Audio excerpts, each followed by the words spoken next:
The story you're about to hear was told to me in the strictest of confidence. Certain names, dates, and locations may have been changed to protect that confidence. Events that feature in this story may be part of the public record.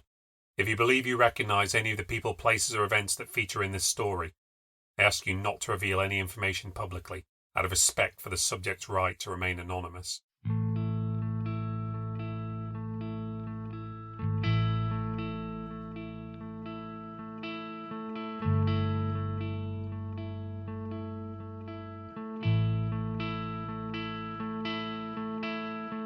My name is David Paul Nixon, and this is the New Ghost Stories podcast, where we delve into the New Ghost Stories archive to hear witness accounts of the supernatural. Stories that could be delusions, lies, fantasies, or perhaps even the real thing. Just don't make your mind up until you've listened.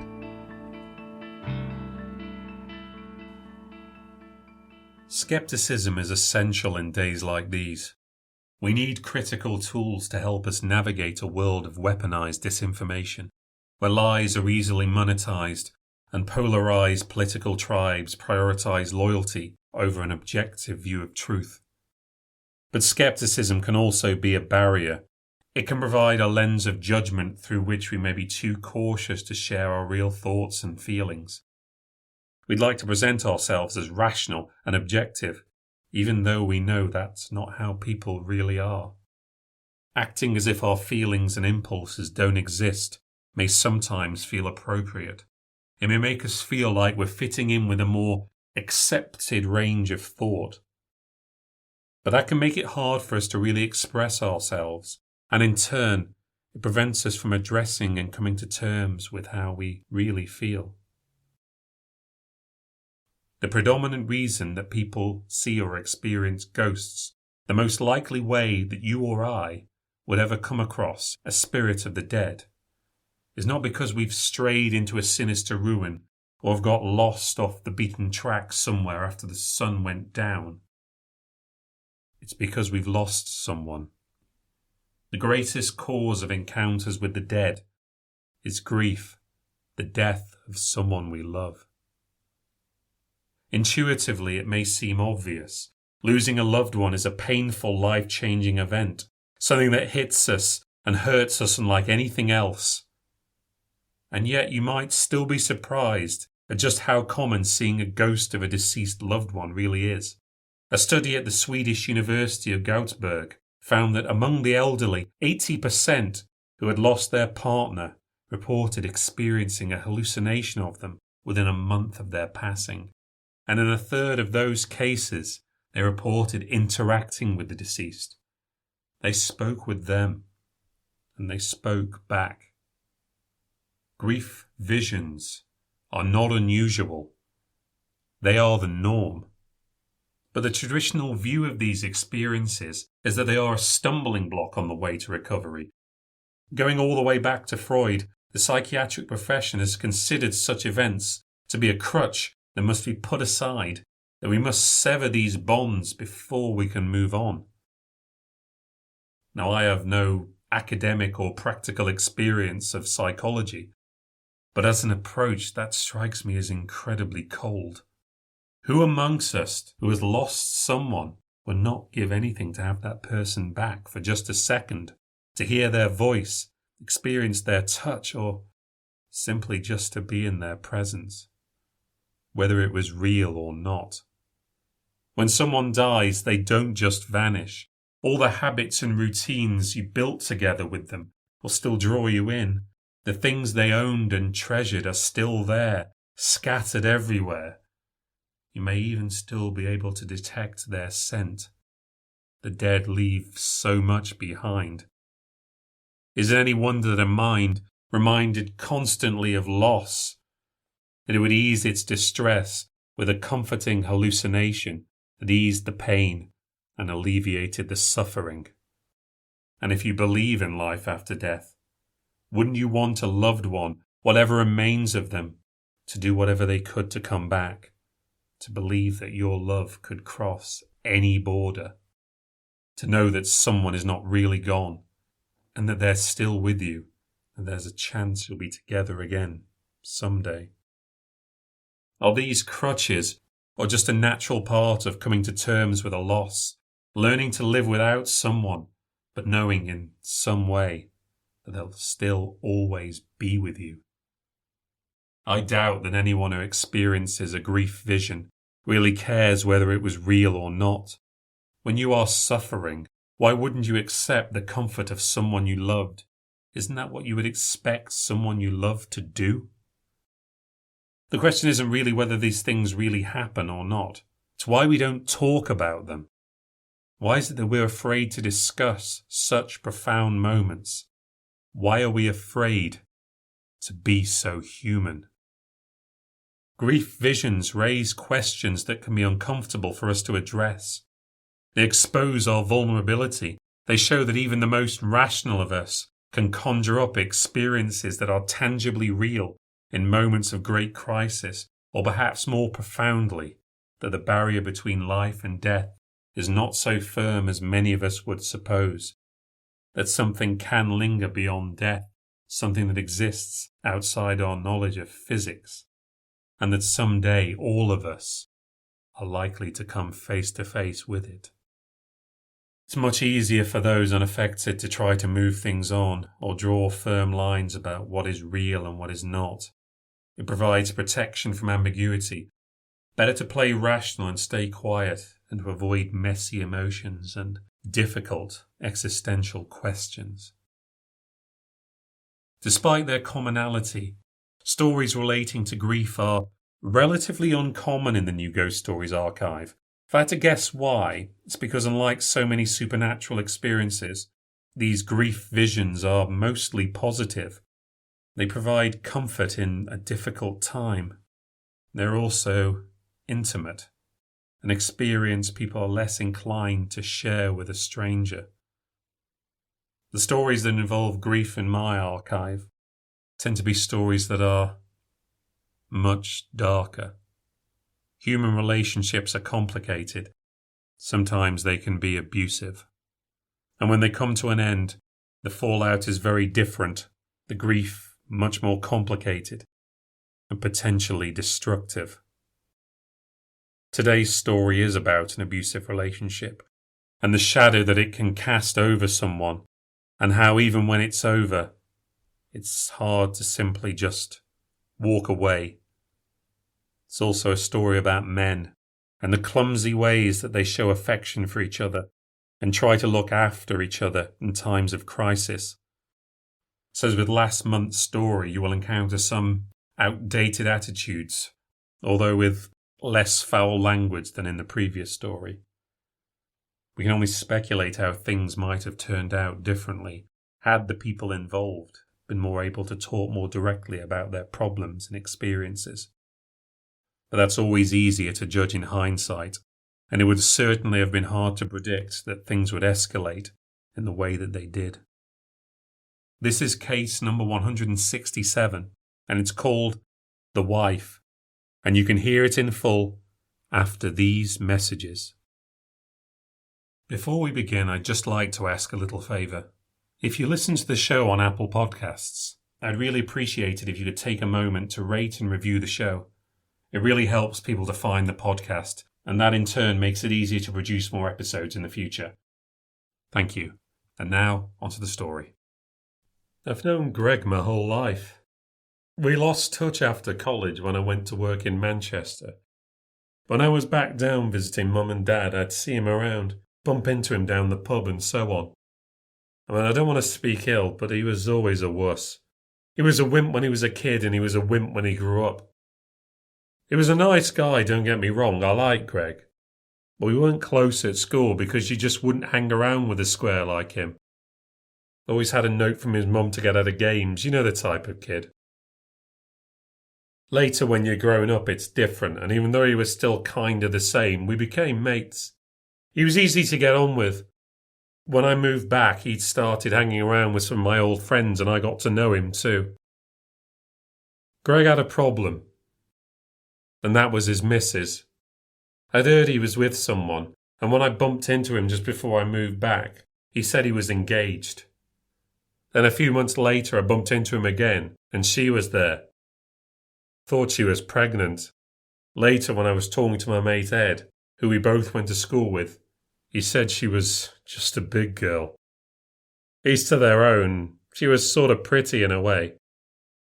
Didn't get invited to the wedding. No big surprise there, we weren't really mates then. But next time I saw her, oh, she was big. I mean, really big. Ed had mentioned it, but I didn't believe him. I thought he was talking it up for a laugh. But she'd piled on the pounds. The kind of girl they'd put on a scooter these days, or a forklift.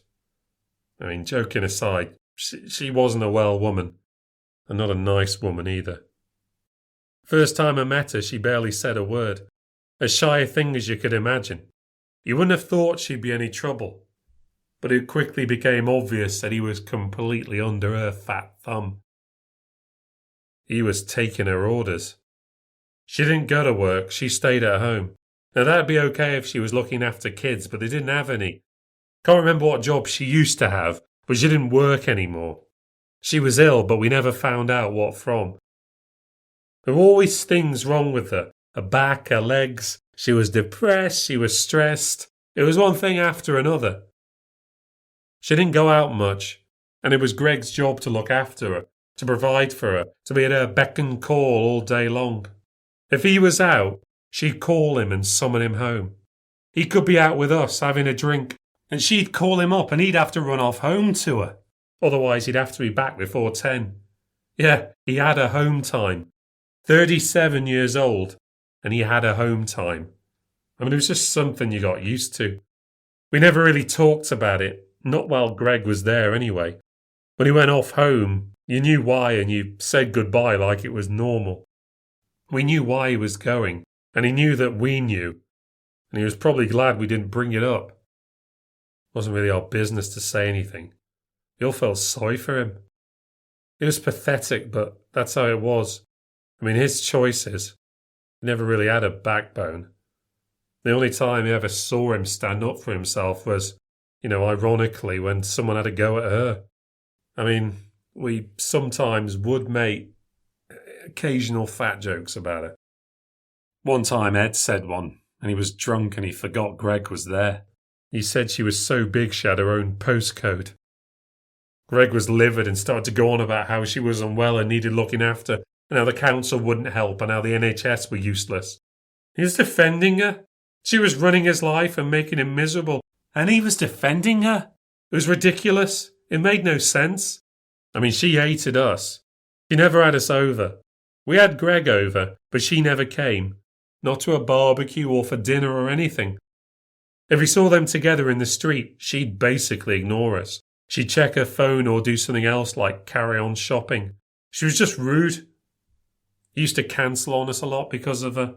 Sometimes if we were expecting him at the pub or we'd invited him out somewhere, he might cancel last minute. There'd be no excuse, just a "sorry guys, can't make it tonight" text. We knew why, but he wouldn't admit it. The one time I lost it with him was when we were going to see the Levellers. He said he was definitely up for it. So I said I'd get him a ticket. I joked, but not really joking, about whether he'd pull out. I knew it wouldn't finish before 10 p.m. I texted him during the week, and he said he was really looking forward to it. But on the night, nothing. He was a no-show. I didn't actually think he'd drop out. Not when he spent 25 quid on a ticket. It was just sad. A man who couldn't leave the house because his wife said so. He didn't show his face for a few weeks after. Still made him pay for the ticket, though. Then one day, she died. Totally out of the blue, no warning signs. She dropped dead. And dropped the word. She fell down the stairs and broke her neck. Her funeral. That was something. Didn't know they made coffins that big. Those were some hefty pallbearers.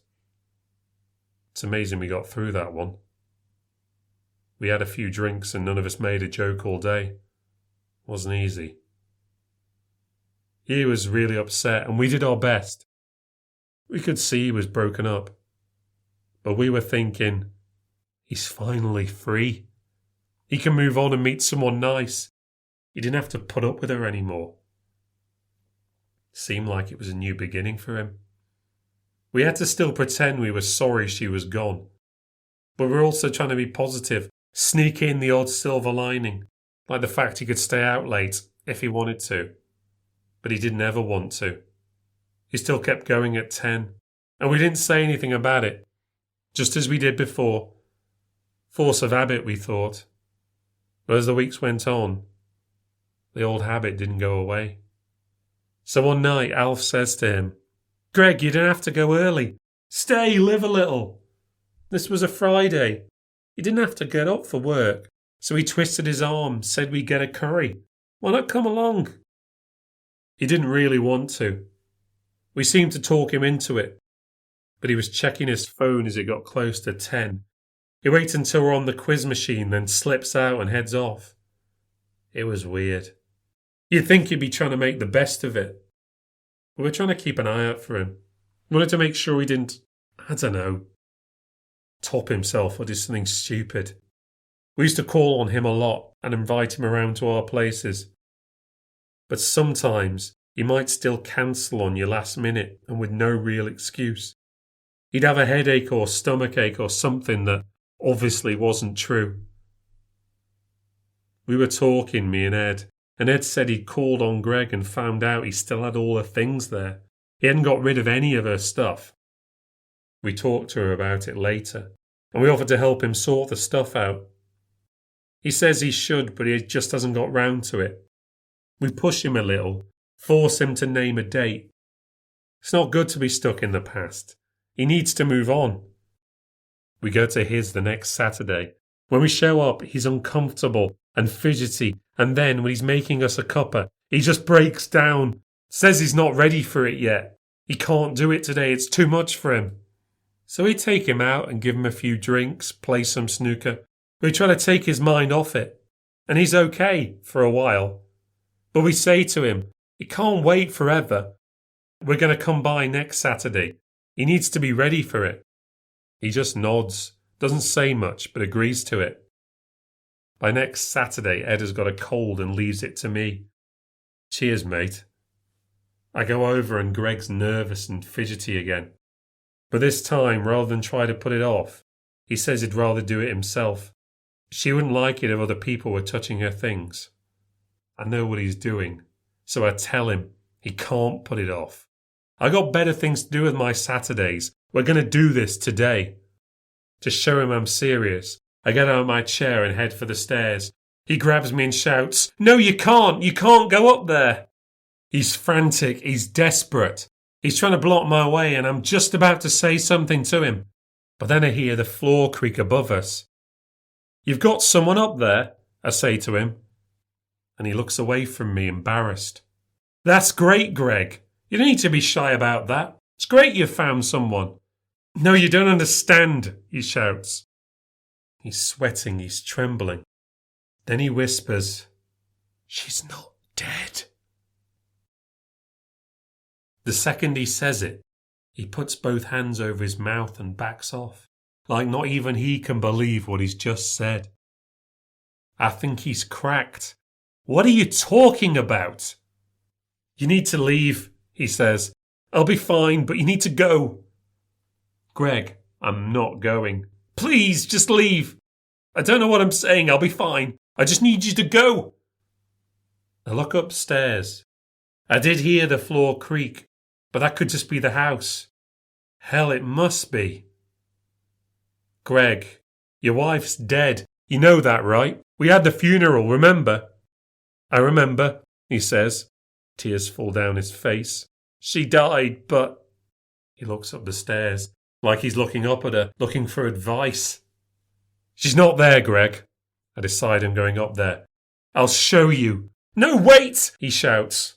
They only have a small terraced house. There's just 2 bedrooms upstairs. One just stores old boxes and junk. Then there's the bedroom. I go inside and it's empty. "Greg, there's no one here." He stands in the doorway, tears in his eyes. I open the wardrobe and look under the bed. Nothing in here, nothing down here. There's nothing here, is there? He doesn't say anything. I say it right to his face. "There's no one here. I want you to say it." No, he whispers. No, that's right. And that's when I hear the toilet flush. Suddenly all my hairs are standing on end. Greg, who's that? He doesn't say anything. Greg, tell me, who is that? You should go. She won't want to find you in here. I hear the lock on the bathroom door snap back. I feel a kind of shock go up my spine. The bathroom door creaks open. There's the sound of footsteps on the carpet. Greg and me, we start backing into the corner of the room. We can hear her across the landing. We're practically holding each other, waiting for the horror to come through the door. It's half closed. It starts to open. Greg screams, "I'm sorry, I told him not to come up here." The door opens all the way. But there's no one there. The sound stops. I feel my heart beating like the clappers. I'm trembling, but Greg is shaking so hard he looks like he's going to fall to bits. He grabs me. "Why'd you have to come up here?" He's shaking me. "Why'd you come up here? Why'd you come up here?" I try to push him off. I shove him so hard he falls down against the bed. He's crying. I go to pick him up. "I'm getting you out of here. I can't leave," he whines. I'm not having any of it, and he doesn't put up much of a fight. I drive him back to mine. He spends the afternoon sitting in my living room, staring straight ahead like a man in shock. I don't say much to him. I don't know what to say. I don't know what to do. I think about calling Ed or someone else. Maybe a doctor, maybe Greg's parents. Can't add it up. Greg might be losing it, but me? I heard that noise too, and you can't catch madness. There had to be some proper explanation, but I couldn't think of one. So I put the telly on, make him a drink and say, "You can stay here as long as you want. You don't have to go back to that house." He says sharply, "But she needs me." "No, she doesn't. She's dead. She doesn't need you anymore. You've got to move on, son." He twitches, and in a tiny, quiet voice he says, "It's not that." He's struggling to say something. He looks around if she might be listening, hiding just out of sight. "I want to move on, but she won't let me." He starts to cry again. "She's angry. I let her down." No offence, Greg, but if it was me, I don't think I could have put up with everything you put up with from that woman. I pushed her. You should have seen his face. You should have seen my face. She was struggling up the stairs and I pushed her. I just knew that I could. I watched her fall. I didn't know if she'd get back up again. But I hoped she wouldn't. He breaks down, weeping, struggling to speak. I was supposed to be taking care of her. What do you say to someone who says all that? I hid in the kitchen for a few minutes. Jesus. Greg was a murderer. Greg of all people. He'd really done it. He could go to prison for this. But I couldn't give him up. Not Greg. I mean, if there was anyone who didn't deserve it, it was him. He might have done it, but he was pushed. Pushed into pushing her. I wasn't going to grass him up. Not for this. Greg, listen to me. Doesn't matter what's happened. Everything's going to be okay. You can stay with me. You don't have to go back to that house. I don't know what's going on or what you think is happening there. But it's time to let go. I can't leave her. She's dead, Greg. She's not there. How could she be? He didn't look very convinced. She's dead, isn't she? Say it with me, Greg. Melinda is dead. He couldn't. He burst into tears again. I put my hand on his shoulder. What was I supposed to do? I didn't know how to deal with this. That was the longest day. I let him cry it out, and then made us some dinner and we watched more TV. He didn't say much. He barely moved from his spot on the sofa. Kept having to tell him to eat or drink something. I put the football on and that kept us going. Then late in the evening we're watching the highlights and he gets up to go to the loo. He's gone a while. A really long while. I start to wonder how long it's been. I check my watch. It's 9:50. Almost 10 o'clock. It's his home time. I rush to the hall and see his coat and shoes are gone. I should have known. I should have guessed he'd make a run for it. I get in my car. How much of a head start does he have? I reckon he's been gone about 20 minutes, give or take. If he's walked in or run, he's probably not there yet, unless he's taken a taxi. I drive up and the lights are on. He's beaten me. I knock on the door, really knock hard. Greg, you've got to let me in. There's no answer. Maybe I should call the police. If he's as crazy as I think, he could hurt himself. And just when I'm thinking that, I hear screaming. Greg is screaming. I decide I'm going to force the door. I force it with my shoulder and it fucking hurts like hell. He's in the kitchen. He's burning his hand in a George Foreman grill. He's pressing the lid down with his right hand and burning the left one inside. There was smoke coming off his own hand. His own hand! I grab him and pull him away. We fly from one side of the kitchen to the other. Pans and plates fall down on us as we crash into the cupboards. What the fuck is wrong with you? He's screaming in agony. His hand is red and pink and black. The grill is on the floor lying open, burnt skin still sizzling on it. He's hysterical, screaming, howling. I don't know what to do. He's scaring me now, and I'm scared shitless. I don't want to touch his hand. I don't want to do anything that might make it worse.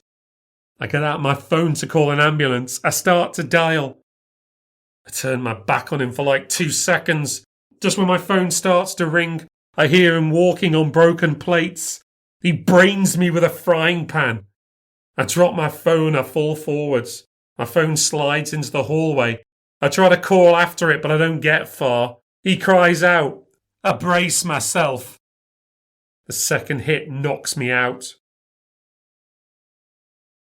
Sometime later, I wake up and I'm in the hall. I'm dizzy. My head is ringing. Just lifting my head is so painful. The room is spinning. And the smell. It smelled horrible. I feel like I'm going to be sick. I can barely make it onto my hands and knees. It smells like rotten eggs. It was gas. The place stunk of gas. I got onto my feet, but I couldn't walk straight. I had no balance. I was falling from one side of the hall to the other, but I had to get to the kitchen. The door was stuck. There was something jammed underneath. Old towels. I managed to shove it open. All the gas rushed out. It made me choke. Greg was lying flat. The cooker's open and all the hobs were turned on. I turned them off and got the windows open. I don't know how long he'd been out, but I could tell by the look at Greg that I'd been out too long. All the colour was gone from his face. He'd been sick on the floor. He was already cold. I managed to call 999 before I passed out again. I don't remember what happened when they arrived. I had to be taken to hospital. It was all too much, you know. I got treated for concussion, but it was too late for Greg. Poor bloke. It's not easy to poison yourself with gas these days. Natural gas isn't poisonous. It took him ages to suffocate and die in there. Fucking hours. I tried, you know, I really tried to help him. He left a note. He had it scrunched up in his hand, the one he hadn't almost burnt off. All it said was, sorry. I don't know whether he was saying sorry to me or to someone else. And that's the worst part of it. I don't know when he decided to kill himself, whether it's because he wanted to get away from her, or because, in his twisted head, he thought he had to be with her, that he needed to kill himself so he could go wherever he thought she was. Because he thought he had to, so they could be together. I hope not. I really hope not. I want to believe he's found peace. I really want to believe that.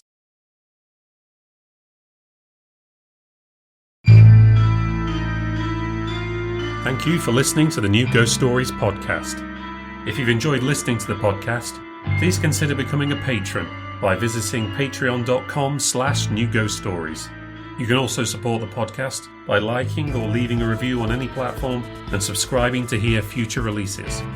Today's story features in the book 14 New Ghost Stories, which is available from Amazon, Apple Books, and other book retailers. This podcast is written, presented, and produced by me, David Paul Nixon. If you'd like to read more from me, visit my Substack at davidpaulnixon.substack.com. You can find out more about New Ghost Stories at my website, newghoststories.com, and for all the latest updates, follow me on Twitter and Instagram at New Ghost Stories. Next time on the New Ghost Stories podcast, a man's dreams turn into nightmares when he follows a girl into the forest.